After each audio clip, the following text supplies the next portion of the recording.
अस्सलाम वालेकुम। उम्मीद करता हूँ आप सब लोग ठीक होंगे। आज की वीडियो आप लोगों के लिए काफ़ी हेल्पफुल होने वाली है, जिन्होंने कनाडा का वीज़ा अप्लाई किया हुआ है या जिनको रिफ्यूज़ल आ चुका है या जिन्होंने करना है।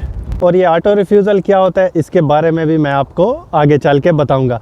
और अगर आपको रिफ्यूज़ल आ गया तो आपने क्या करना है, इन सारी डिटेल आपको मैं इस वीडियो में बताऊंगा।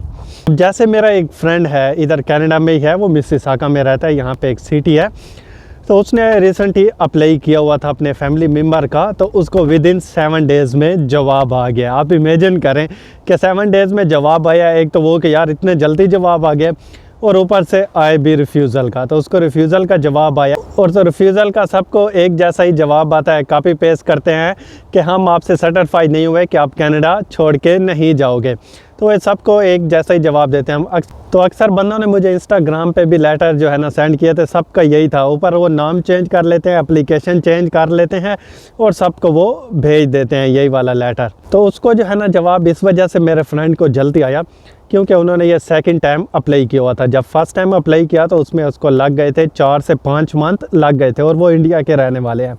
4-5 मंथ में उनको जवाब आया था, वो भी रिफ्यूज़ल का। जब सेकंड 7 डेज़ में आया तो वो भी रिफ्यूज़ल का आया है। अब इतने जल्दी क्यों आया, उसकी वजह ये थी कि उन्होंने ऑलरेडी बायोमेट्रिक डन करवाया हुआ था।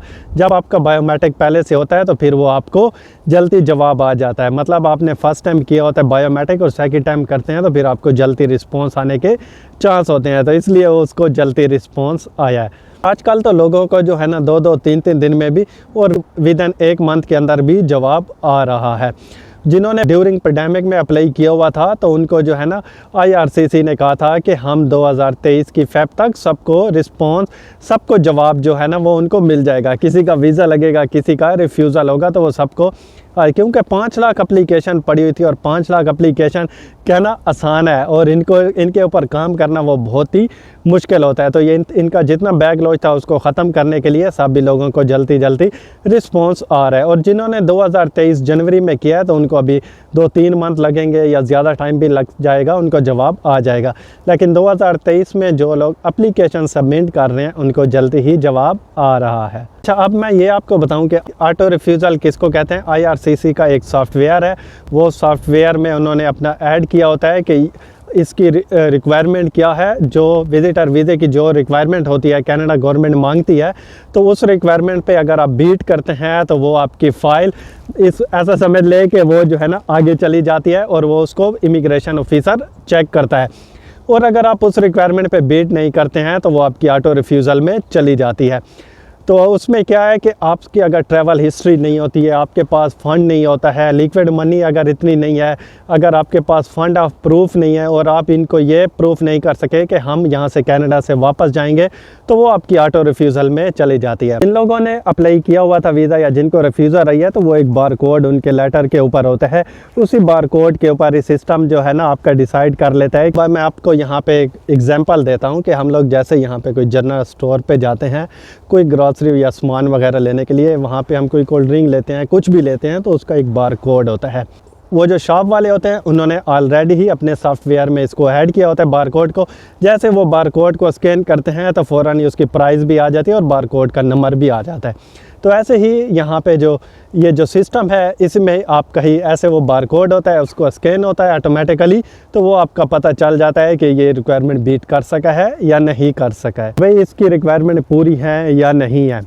तो वो फिर उसके बाद अगर इमिग्रेशन ऑफिसर देखता है वो फिर आपको रिफ्यूज़ल लेटर भेज देता है। कुछ अक्सर लोगों ने अगर फेक डॉक्यूमेंट्स लगाए हैं तो वो यहाँ पे सिस्टम में ही सब कुछ ऐसे पता चल जाता है और वो फेक डॉक्यूमेंट्स पे भी आपको आ जाता है। अब अगर आपको रिफ्यूज़ल आ जाए तो आपने करना क्या है, आपने यहाँ पे जो कंसल्टेंट होते हैं, अब पाकिस्तान का तो मुझे कंफर्म नहीं है और ना ही इंडिया का। जो अब कनाडा में यह है कि अगर आपको रिफ्यूज़ल आ जाती है, जैसे मैंने आपको अपने फ्रेंड का बताया कि उसको रिफ्यूज़ल आई है, तो उसने यहाँ पे रिक्वेस्ट किया है कि मुझे नोट्स चाहिए। वो नोट्स क्या होता है, उसमें पूरी डिटेल लिखी होती है। उसमें इवन ये भी लिखा होता है आपके ये सिस्टम के थ्रू आपके रिफ्यूज़ल आई है या आपको यहाँ पे इमिग्रेशन ऑफिसर ने दिया, अगर उसने दिया है तो वो किस वजह से दिया है, वो पूरे मिनट होते हैं। जैसे एक मिनट होते हैं ना 2-3 पेपर का, तो उसमें सारी डिटेल लिखी होती है कि इस वजह से आपको रिफ्यूज़ल मिली है। तो आप लोगों को लेटर आता है ना रिफ्यूज़ल का, तो इसमें शॉर्ट फॉर्म में लिखा होता है कि आप हमें सर्टिफाई नहीं कर सकें।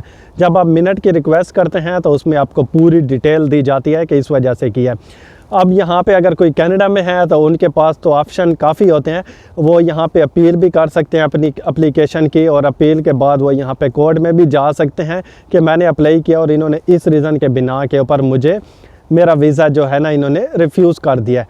अब बाकी कंट्रियों का तो मुझे नहीं पता है, वहाँ पे शायद ऐसा है या नहीं है, लेकिन कनाडा में जिस फ्रेंड का मैंने आपके साथ जिक्र किया है तो वो अभी यही करेगा।